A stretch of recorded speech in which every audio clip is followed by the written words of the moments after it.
I did this one first with Plus 44 on the very first Soundwave Festival. Thank you very much.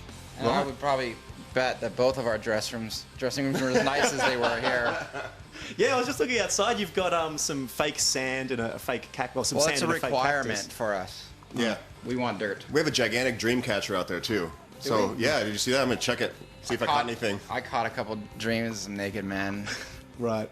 I think I saw them in there. Yes. It was a little bit disturbing. Congratulations on the new EP, Dogs Eating Dogs. You've been playing Up All Night a fair bit. What is it with Dogs and Blink-182? From my experience, they crop up a fair bit. That is a good question.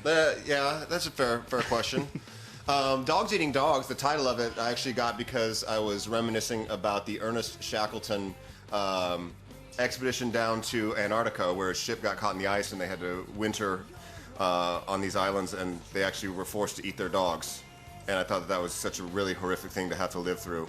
And I thought about it as an analogy for life.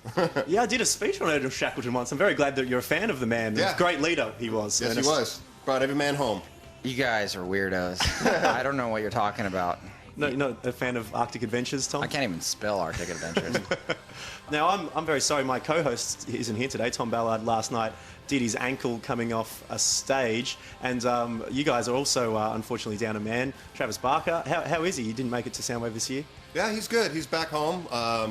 Obviously, he decided that he wasn't ready to get on an airplane, and we completely 100% understand and support that. And Brooks has been our friend for a number of years, and he came in the last second and learned the songs, and we did some rehearsals with him and came over, so we didn't have to cancel anything. And luckily, the shows have been super awesome, and it's been a lot of fun. Awesome, man. And what point was the decision made? Because I've heard things about it was at last minute at the airport and things like that. It wasn't last minute at the airport. It was about a week before. Yeah, a week before we left. I talked to Travis, and he said that he didn't think that he was gonna be able to get on the plane, and I said, absolutely, dude.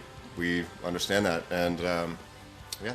For sure, man. Brooks coming into the drums, doing very nicely in the rehearsals and on stage. How does he go with the stage banter, though? Did you have any rehearsals with your Blink-182 stage banter? Did you need to learn anything? We had to prepare him. I mean, most of the rehearsals are really, talking about, what we're going to do. It's really just rehearsing what we do between songs.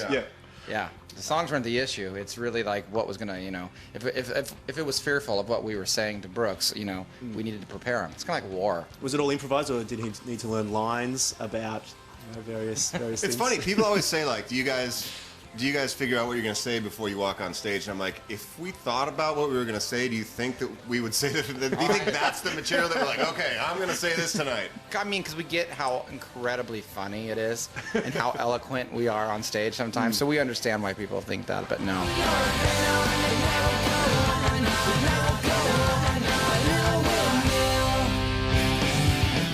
As far as performing these songs, did you think writing tracks like Josie and Damn It that would last this long and mean so much to so many people over so many years, to be timeless? I remember, yeah, we said when we wrote those songs. It's funny because like even the song "What's My Age Again" talks about using a payphone, and who uses a payphone? Yeah, people still rock out to it. Yeah. And that's interesting. You dated yourself with that song, pal. I know. Yeah. You know what, though? We have a lot of songs about masturbation that are timeless, though. Yeah. Yes. Every generation can relate to that one. To that one, yeah. Although you do say what's caller ID at the end of that, which that wouldn't come up from a payphone. That'd be a private number, surely. It's a good point. Why did he call you Shirley? Why did you call me Shirley? That's a good point. I didn't think about that. Yeah. You should work in continuity in films. Yeah, I've been thinking about that. Now, I wanted to ask you, do you still keep in contact with Janine Lindemulder? We have not seen or... Wait, didn't she come out to a show? Didn't she, introduce us at a show or something like that? I don't know, but she got sent to jail, and I just figured that's like the greatest place ever for her. Why is that? Well, it's just all women. And if you were a fan of her work, you would realize that she partakes of the women a lot. I've just read about the work. I haven't actually seen. Yeah, I was only forced to see it because we had to work with her. It was a partnership. Yeah. I watched the material. She comes and takes a photo. So did you contact her after seeing material, perhaps? Where did the actual Janine... It came about that someone had the idea for using a model on the front of the thing, and then somebody else said, well, why don't we get like a Playboy model? And I said, why don't we get an adult film star? And that's where it came from. And then they brought a girl in, and you're like, oh, okay, we can do that too. Yeah. Great. Well, I hope she's going well, Janine, wherever she is at the moment. Now, I've got a couple of questions. People are so excited to have you on Triple J, so they hit us up on Twitter. Alex has said, when is the Blinkumentary coming out, and what can we expect from that? Well, that is a work in progress. Right.